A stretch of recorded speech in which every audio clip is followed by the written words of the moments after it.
성도 여러분 안녕하십니까? 삶과 말씀을 나누는 충청앞에 교과방송입니다. 벌써 새해가 시작되고도 한 주가 지났습니다. 한 해를 시작하면서 했던 결심들 아직 잊지 않으셨죠? 잘 이루어 나가리라고 믿습니다. 새해에도요 역시 영혼의 단짝 우리 조은영 목사님과 함께합니다. 목사님 안녕하세요. 네, 감사합니다. 저를 영혼의 단짝으로 불러주시니 정말로 감사합니다. 네, 작년에 많은 사람들이 함께 했었는데 예, 드디어 저희가 남은 무리가 돼서 렘던트로 이 자리에 남게 되었습니다. 예. 참 아쉽죠. 예. 그래, 조만간 또 뉴페이스가 있지 않겠습니까? 네, 더 즐겁고 또 행복하게 말씀을 나눠줄 사람들을 저희가 또 섭외해 보도록 하겠습니다. 지난주는 눈이 정말 많이 왔어요. 오늘도 오는데 눈이 많이 오더라고요. 예. 목사님 눈 치우느라고 힘드셨죠? 사실 제 이번 교회에 감사한 게 많은데요. 네. 이번 교회 좀 특별히 감사한 게 마당이 넓지 않아가지고 눈을 그렇게 치울 일이 그래서 좀만 치우면은 네. 돼가지고 참 그게 감사했습니다. 목사님 교회는 마당이 굉장히 넓잖아요. 네, 그래서 저는 사실 열심히 치웠고요. 사람들이 좋아하는 모습을 보니까 교회가 왜 이곳에 있는지 사람들이 그 모습을 보면서 알게 되겠다 하는 생각이 들어서 좋았습니다. 혹시 지난주에 하셨던 좋은 활동들 있을까요? 저희가 또 기도주의를 연말에 했어요. 연말에. 네. 제가 늘 드는 생각이 네. 왜 11월 달에 하나 연말 기도주일인데. 네, 저희도 연말에 했어요. 그래서 네. 연말에 마지막 거의 주에 했는데 그렇게 하니까 더 은혜가 있었던 것 같습니다. 네. 정말 마지막을 이제 정리하는 듯한 느낌이 들어서 좋은 그런 시간을 가졌습니다. 네. 우리의 차량 일자가 언제인지 이제 다 알게 되시겠네요. 그렇죠? 예, 그렇죠. 네. 저희가 12월 말에 지금 이제 촬영을 하고 있습니다. 네. 우리가 하는 작은 일들을 통하여 우리의 하나님께 영광을 돌렸기를 원합니다. 이번 주 교과의 제목은 우리와 맺은 하나님의 언약입니다. 기억절을 제가 먼저 읽겠습니다. 내가 내 하나님 여호와의 말씀을 삼가 듣고 내가 오늘 내게 명령하는 그의 모든 명령을 지켜 행하면 내 하나님 여호와께서 너를 세계 모든 민족 위에 뛰어나게 하실 것이라. 내가 내 하나님 여호와의 말씀을 청종하면 이 모든 복이 내게 임하며 내게 이르리니. 이번 주 교과는 우리가 하나님과의 맺은 언약, 즉 계약에 대해서 이야기를 합니다. 계약이라고 하는 것은 기본적으로 쌍방이 지켜야 될 어떤 의무가 있지요. 그 신명기에 나와 있는 하나님과의 언약이 바로 그런 형태로 이루어져 있습니다. 네. 그래서 만약 네가 이것을 하면 네. 내가 그것을 해주겠다라고 하는 그런 어떤 형식이죠. 근데 제가 보니까는 계속해서 좀 자주 등장하는 주제가 바로 이 언약인 것 같아요. 네, 맞아요. 예전에 히브리서나 신명기나 이런 부분에서도 계속해서 등장했던 부분이 이 언약 부분이거든요. 네, 그래서 사실 성경 전반에 걸쳐서 하나님과의 언약은 계속해서 나오는 것 같습니다.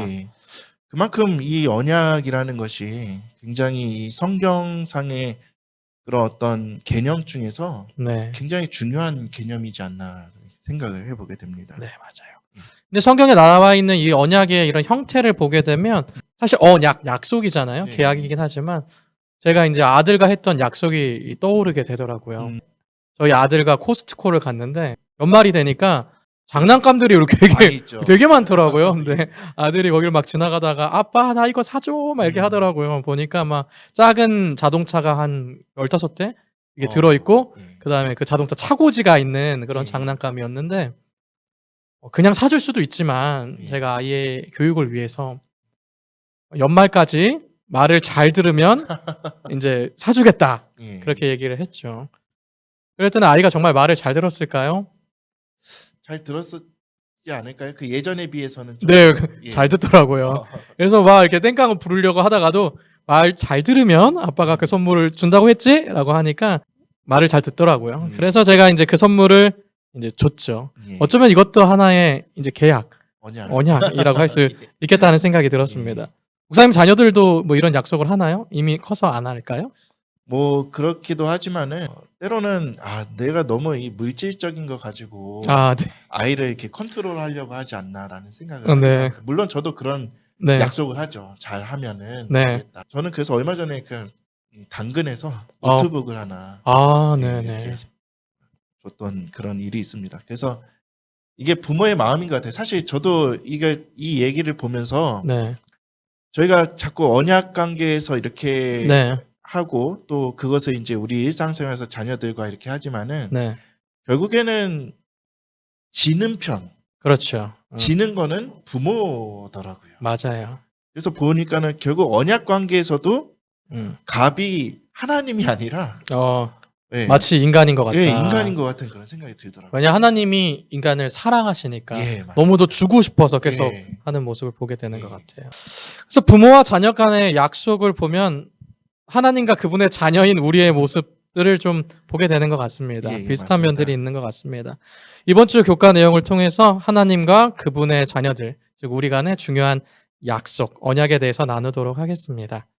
네, 월요일을 한번 볼까요? 성경에서 우리에게 발견되는 가장 중요한 언약이 있다면 그것은 구원의 언약이 아닐까, 약속이 아닐까 하는 생각이 듭니다. 맞습니다. 예수님께서 십자가에 돌아가심으로써 모든 인류는 구원을 받을 수 있고 소망을 얻게 되었습니다. 그런데 그 구원의 소망을 얻게 되었다는 것이 사실 모든 사람들에게 다 적용되는 것은 아니죠. 그렇죠. 뭐 자동적으로 구원을 받는다는 건 예, 아니죠. 그렇게 되면은 굉장히 이제 혼란이 생기죠. 네. 하나님께서는 인류의 그런 어떤 반응과 상관없이 해를 비추어 주시고 또 계절을 변하게 해 주시지만은 구원의 문제에 있어서는 좀 별개이지 않나 생각을 네, 하게 다르죠. 됩니다. 예. 그래서 예수님께서 주신 구원에 반응하여 결국에 선택하는 것은 우리 인류의 몫이라는 것입니다. 네, 맞습니다. 요한일서 5장에 이렇게 말합니다. 5장 12절 아들이 있는 자에게는 생명이 있고 하나님의 아들이 없는 자에게는 생명이 없느니라. 내가 하나님의 아들의 이름을 믿는 너희에게 이것을 쓴 것은 너희로 하여금 너희에게 영생이 있음을 알게 하려 함이라 라고 말합니다. 이게 지난과에도 나왔던 성경 구절입니다. 네. 계속해서 이제 예, 맞습니다. 강조되는 거죠. 예. 예수님을 믿고 그분과 함께하는 사람, 결국 믿는다라고 하는 그 언약을 지킨 사람만이 생명을 얻을 수 있다라고 성경을 말하고 있는 것이죠. 예. 그래서 성경은요, 구원을 그냥 일반적으로 그냥 무조건적으로 주는 것이 아니라 이 구원의 언약에 기초하여서 네. 거기에서 설명되어지고 있습니다. 그래서 바울은 자신의 인생을 돌아보면서 그의 사랑하는 친구이자 영적 아들 같은 네. 디모데에게 이렇게 이야기를 했습니다. 전제와 같이 내가 벌써 부어지고 나의 떠날 시각이 가까웠도다. 나는 선한 싸움을 싸우고 나의 달려갈 길을 마치고 믿음을 지켰으니 이제 후로는 나를 위하여 의의 면류관이 예비되었으므로 주 곧 의로우신 재판장이 그날에 내게 주실 것이며 내게만 아니라 주의 나타나심을 사모하는 모든 자에게 도니라. 아멘. 예. 그래서 예수님께서 준비해 주시는 구원을 사실 얻기 위하여, 그 선물로 누리기 위하여 인간 편에서도 해야 될 일이 있다고 하는 거죠. 그렇죠. 그 의무를 사실 바울은 다 했다. 그런 사람에게 의의 면류관이 주어질 거고 자신은 받을 거라고 확신한다라고 이제 바울은 이야기하는 것입니다.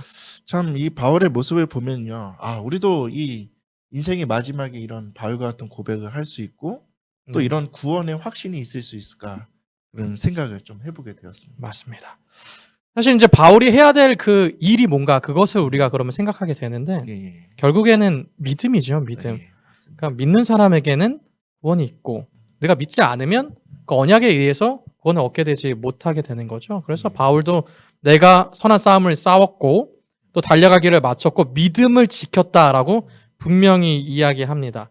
그래서 어쩌면 우리의 행위로 이 언약을 이루어 나가려고 하면은 사실 매우 부담스럽고 어렵고 힘들다라고 느낄 텐데 굉장히 부담스럽죠. 네. 오직 믿음으로 이 일을 하게 된다라고 한다면 우리도 뭐 의심 없이 우리 인생의 마지막 기점에서 바울과 같은 고백을 할 수 있으리라고 믿습니다. 근데 문제는 이제 저희가 믿음이 없는 게 네.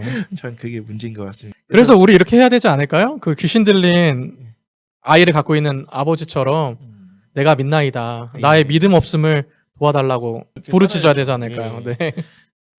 그래서 이제 교과 25페이지 묵상은요, 이렇게 정리를 하고 있습니다. 바울은 내가 선한 싸움을 싸웠고 달려가야 할 길을 마쳤고 믿음을 지켰다라고 이야기한다.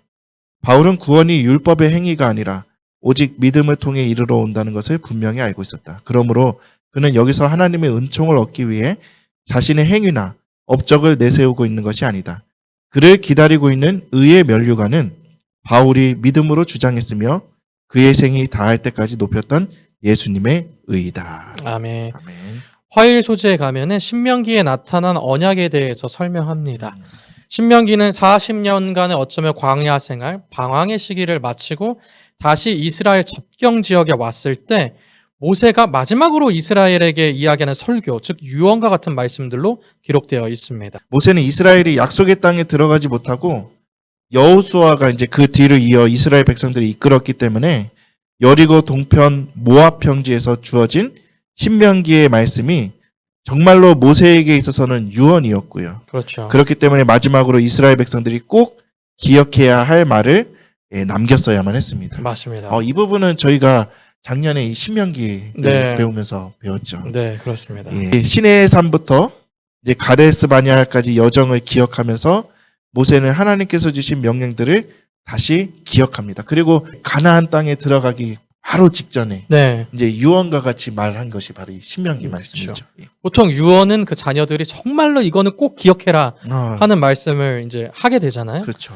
예. 그래서 모세도 하나님께서 주신 뭐 10계명, 뭐 11조 이런 것들을 다시 얘기하면서 확인하는데 사실 모든 말씀들을 다 읽어본다면 그런 세세한 내용보다 더 중요한 게 하나님의 말씀, 즉 명령을 순종하라는 거죠. 네. 그러면 복을 받을 것이다 라고 하는 내용을 말하고 있는 것입니다.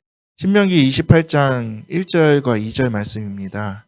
내가 내 하나님 여호와의 말씀을 삼가 듣고 내가 오늘날 내게 명하는 그 모든 명령을 지켜 행하면 내 하나님 여호와께서 너를 세계 모든 민족 위에 뛰어나게 하실 것이라.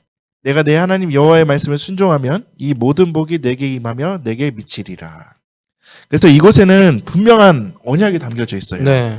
이스라엘 백성들에게 하나님의 복이 그냥 임하는 것이 아니었습니다. 네. 분명히 하나님의 복을 받기 위해서는 하나님의 복을 누리기 위해서는 네. 그에 상응한 무엇인가 있어야 했습니다. 그렇죠. 그것이 무엇이냐면 바로 하나님을 인정하고 그렇죠. 그분을 의지하고 네. 또 그분의 말씀에 온전히 순종할 때 네. 그들에게는 하나님께서 약속하신 그런 복이 있었으리라 이렇게 이야기를 하고 있습니다. 네. 목사님의 말씀을 듣고 보니까요. 믿고 순종하는 사람은 약속된 복을 얻을 수 있다라고 좀 정리를 해볼 수 있을 것 같습니다. 근데 이게 정말 어떻게 보면요. 네. 이게 좀 양날의 검 같아요. 네. 마치 우리가 구원을 받기 위해서 네. 이 복을 받기 위해서 네. 순종하고 그렇게 하진 않을까라는 네. 네. 그런 염려도 있기는 합니다. 네. 근데 우리가 정말 예수님이 우리의 삶을 인도해 주신다면은 네. 어떻게 보면 그렇게 살게 해주시는 것도 네. 또 하나님의 은혜라는 것이죠. 네. 영감의 교훈은 이렇게 정리를 해줍니다. 순종을 조건으로 사람에게 약속된 불멸은 범죄로 말미암아 잃어버린 바 되었다. 오직 그리스도를 통하여서만 불멸을 얻을 수 있다. 그리스도께서는 아들을 믿는 자는 영생이 있고 아들을 순종치 아니하는 자는 영생을 보지 못하리라고 말씀하셨다. 누구든지 이 조건에 부합하는 자는 이 무한히 귀한 축복을 소유할 수 있다. 아멘. 네, 화요일 소재에 가면은 잠언의 말씀을 우리에게 소개합니다. 네. 잠언 3장의 말씀을 제가 읽어볼게요. 3장 9절. 내 재물과 내 소산의 처음 익은 열매로 여호와를 공경하라. 그리하면 내 창고가 가득히 차고 내 집틀에 새 포도즙이 넘치리라. 물론 재정적인 복을 얻는 것이 우리의 세상을 살아가는데 굉장히 중요한 한 부분을 차지하겠죠? 그래서 뭐 세상 사람들은 네. 재물이 많으면 복 받았다라고 얘기를 하잖아요. 네. 이것이 전부라고 할 수는 없지만 우리 그렇죠. 그리스도인들에게서도 중요한 부분일 거라고 저는 생각이 네. 듭니다. 왜냐하면 그 재물이 어쨌든 우리의 삶을 영유하게 하고 물론 하나님께서 주시지만요. 또 하나님 사업을 할 수 있도록 헌신할 수 있게 하기 때문입니다. 예. 그래서 그런 복을 받기 전에 우리가 네. 먼저 알아야 할 것이 있다면은 이 모든 것이 하나님의 것이며 그렇죠. 그것을 우리에게 맡겨주셨다라는 사실입니다. 네네. 이것이 이제 지난주에도 핵심 내용이었습니다. 계속 반복되네요. 예, 그렇죠. 계속 반복되는 기억하라는 거죠. 그래서 계속 우리가 음. 인식하라는 거예요. 네. 이 모든 것들이 하나님의 것이다라는 네. 것을 먼저 인정해야 한다라는 것이죠. 그래서 지혜를 말하는 잠언은 내 소산의 처음 익은 열매로 하나님을 공경하라라고 말하죠. 이 말은 다시 말하면 계속 반복되는 것처럼 이 모든 것들의 소유주는 하나님이시기 때문에 당연히 하나님에게 너희의 최선의 것을 드리라라고 하는 것입니다. 예. 그렇게 하면 하나님께서 너희에게 복을 주신다라고 하는 약속이죠. 언약이죠. 요즘 참 어려운 시기입니다. 뭐 어렵습니다. 코로나가 끝나는 시점에서 네. 또 여러 가지 이제 뭐 우크라이나에 있었던 전쟁을 네. 이어 뭐 여러 가지 이제 경제적인 어려움이 있는 그런 시기입니다. 그래서 아마 우리 성도님들 가정에도 뭐 여러 가지로 재정적으로 어려움을 느끼시는 분들도 계시리라 생각이 네, 듭니다. 많을 것 같아요. 예, 때로는 우리가 그러한 때에 우리는 하나님의 것을 돌려드리는 것조차 버겁고 힘들다. 부담스러울 때가 있을 수도 있습니다. 네. 그러나 하나님께서는 분명히 말씀하셨어요. 네. 말라기 3장 10절 저희가 잘 아는 말씀이죠. 네. 만군의 여호와가 이르노라 너희의 온전한 11조를 창고에 들여 나의 집에 양식이 있게 하고 그것으로 나를 시험하여 내가 하늘 문을 열고 너희에게 복을 쌓을 곳이 없도록 붙지 아니하나 보라. 저는 오히려 이러한 시간 가운데서 네. 정말 하나님께서 주시는 그러한 복을 충분히 누리는 그러한 시간들이 됐으면 좋겠습니다. 네, 오히려 위기가 예, 기회가 돼서 은혜를 경험하는 놀라운 시기가 되리라고 믿습니다, 성도 여러분. 예, 지난해 우리 11금이 조금 줄어들었다라고 하는 소식을 들었는데요. 예. 그렇지만 성도 여러분 아마 그 상황 속에서 최선을 다하셨다는 생각이 들어요. 예, 그럼요. 그래서 올해는 분명히 성장할 것 같습니다. 예, 아멘. 네, 감사합니다. 예, 네, 교가의 교훈의 말씀으로 정리를 해볼게요. 하나님의 청지기로서 모든 것이 하나님의 것임을 인정하고 그분을 우리 인생의 최우선에 두는 것은 하나님을 향한 우리의 믿음과 신뢰의 표현이다. 아멘. 수요일은 그래서 계속해서 이제 11조 언약에 대해서 설명을 합니다. 예, 11조를 하나님 앞에 충성히 드렸을 때 이스라엘 백성들은 번영을 누렸고 부를 얻게 되었죠. 예, 반면에 그렇게 하지 않았을 때 항상 그들은 쇠퇴하고 어려움을 겪었습니다. 예. 이것 또한 이 언약의 관점에서 생각을 해야 될 것 같아요. 그렇죠. 왜냐하면 네. 이런 것들이 하나님과 나 사이에 그런 어떤 언약적인 그런 관계 속에서 일어나는 일들이기 때문에 네. 하나님께서는 그래서 나의 11조와 봉헌물을 도적질하는 것을 멈추라고 그렇게 말씀을 하셨습니다. 맞습니다. 그래서 이스라엘 백성들이 어려움을 겪는 이유는 자기 스스로가 네. 어떻게 보면 자업자득이죠. 그렇죠. 예, 하나님의 것을 도둑질하였기 때문에 그런 것이었습니다. 네. 반면에 복을 받은 일도 분명히 성경에 기록되어 있습니다. 온전한 11조를 창고에 들여 그렇게 하면 하나님께서 복을 쌓아주시겠다고 분명히 약속하셨습니다. 네. 성지기에 보내는 기별에 이런 말씀이 있네요.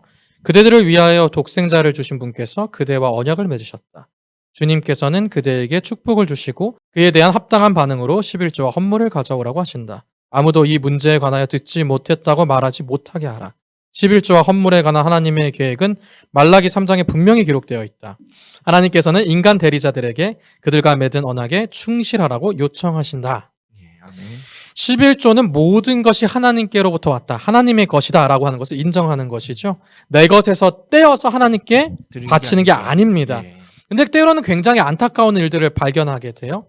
하나님께 드리는 하나님 것을 인정하여 드리는 11조를 자신의 마음대로 사용하는 일들을 보게 됩니다. 그것이요 사실 성도 여러분 아무리 좋은 의도라고 할지라도요. 어쩌면 선교를 위해서 봉사를 위해서 드린다고 할지라도 그것은 분명히 옳은 일이 아닙니다. 왜냐하면 11조는 분명히 드려야 할 곳이 있기 때문이죠. 그래서 목사님 혹시 그런 얘기 들어보셨나요? 네. 교회 다니지는 않는데 네. 11조를 충실히 드리는 사람들이 있다고 합니다. 아, 네네. 그래서 정말 어떤 분들이 정말 11조를 드렸을 때는 사업이 잘 되다가 네. 11조를 드리지 않을까는 잘 안 됐다. 잘 안 돼요. 그래서 다시 11조를 했더니 네. 했던 그런 이야기를 저도 종종 들었던. 많은 합회장들이 자신의 일을 돌아보지 않고 있다. 그들은 신실한 11조가 재무실에 들어오고 있는지를 살펴보므로 교회의 장로와 집사들이 교회 안에서 재무 일을 하고 있는지를 파악해야 한다. 말라기는 번영의 조건은 하나님의 곳간에 당신의 것을 가져오는 일이라고 명시하였다. 이 원칙은 하나님께 대한 의무를 등한시하고 11조와 헌금과 헌물을 드리는 일에 태만하여 부주의한 이들 앞에 자주 제시될 필요가 있다. 네. 예. 그래서요. 분명히 이제 확인하라고 우리 목사들에게 권면을 주셨거든요. 예. 그래서 아무리 좋은 목적을 가지고 일한다고 할지라도 하나님의 것을 나의 생각대로 사용해서는 안 되는 거죠. 예, 맞습니다. 그래서 구제와 봉사를 위해서는 우리는 또 다른 재정을 예. 구분할 수 있습니다. 예, 그래서 오늘 뭐 말씀을 오늘 이제 수요 소지의 주제를 보니까는 이제 네. 11조에 관한 네. 그런 권면을 하고 있는 것 같습니다. 네. 결국 이 11조라는 것은 우리가 마음대로 이 다른 데 도와주고 싶다 해서 이렇게 드리는 그런 것이 아니라 정말 하나님의 것으로 네. 예, 충실히 구분해서 드려야 한다라는 것. 저도 오늘 새롭게 또 깨달은 것 같습니다. 네, 교과의 교훈의 말씀을 제가 읽어볼게요. 우리는 충실한 11조 생활을 통해 우리가 하나님과 맺고 있는 관계를 나타내며 하나님의 풍성한 축복을 경험할 수 있다. 네. 목요일 소지로 넘어가겠습니다. 우리가 세상을 살아가면서 그러면서도 늘 걱정할 수가 있을 거예요. 가족을 부양하는 것, 또 입히는 것. 특별히 저는 대한민국에 살아가면서 자녀들 교육하는 게 늘 걱정거리입니다. 이 시골이라는 지역에서 우리 자녀들을 어떻게 교육할까? 또 우리 아이들에게 삼육 교육을 시킬 수 있을까? 이게 걱정거리인데 하나님께서 좋은 방법을 주시겠죠? 예, 뭐 저도 얼마 전에 소문을 들으니까는 네. 올해부터 이제 네. 삼육 초등학교의 수업료가 아, 인하됩니까? 인하되면 좋겠지만 아, 네. 인상이 됐다. 아, 그래서 뭐 얘기 들어보니까는 1년 한 30만 원 정도를 더 부담을 해야 되는 아, 네. 그런 상황이 됐더라고요. 네. 늘 걱정입니다. 그렇습니다. 그런 우리를 위해서 예수님이 약속하셨습니다. 네. 마태복음 6장 33절 34절입니다. 너희는 먼저 그의 나라와 그의 의를 구하라. 그리하면 이 모든 것을 너희에게 더하시리라. 그러므로 내일 일을 위하여 염려하지 말라. 내일 일은 내일 염려할 것이요 한날 괴로움은 그날에 족하니라. 아멘. 먼저 하나님 나라와 의를 생각한다면 하나님께서 모든 것을 더하신다라고 언약하셨습니다. 약속하셨어요. 이것 외에도 다른 약속들이 굉장히 많이 있죠. 성경은 계속해서 하나님과 인간의 이 쌍방간의 언약을 이야기합니다. 이사야 26장 3절에도 하나님의 평안을 경험하기 위해서는 하나님 안에서 견고한 마음을 두어야 된다. 그렇죠. 그것도 쌍방간의 이야기고요. 예, 뭐 요한일서 1장 9절에도요. 죄를 자백하여야 우리를 죄에서 깨끗하게 해 주실 것이라라고 하는 그런 말씀. 우리가 죄를 고백해야지 그래야지 우리의 죄가 깨끗해진다. 네, 그렇습니다. 하나님은 전지전능하셔서 우리를 위하여 가장 좋은 것들을 준비해 주셨지만요. 우리가 그 언약에 반응하지 않고 그 언약을 우리 스스로가 깨버린다면 하나님께서 준비해 두신 그 좋은 선물들을 우리가 받지 못할 수 있을 것입니다. 네. 오늘 교과의 교훈은 이렇게 말하네요. 하나님의 축복을 경험하기 위해서는 우리에게 부여된 자유의지를 활용하여 성령님의 역사함에 반응함으로 하나님의 명령에 순종하기로 선택해야 한다. 예. 사랑하는 충청 앞에 성도 여러분, 하나님께서는 저와 성도 여러분을 위하여 최선의 것들을 준비해 주셨습니다. 그런데 성도 여러분, 그것을 하나님께서는요, 우리에게 강제적으로 무조건 받아라고 할 수는 없으십니다. 하나님께서는 그런 분이 아니시죠. 네. 우리에게 자유의지를 주셨기 때문이죠. 예. 하나님의 언약에는 조건이 있습니다. 그것은 우리의 선택을 요구합니다. 이번 한 주도 믿음 가운데서 순종함으로 하나님께서 언약하신 모든 것들을 누리게 되시는 저와 성도 여러분이 되기를 간절히 바라면서 이번 주 교과 방송을 마치도록 하겠습니다. 아멘. 목도하겠습니다.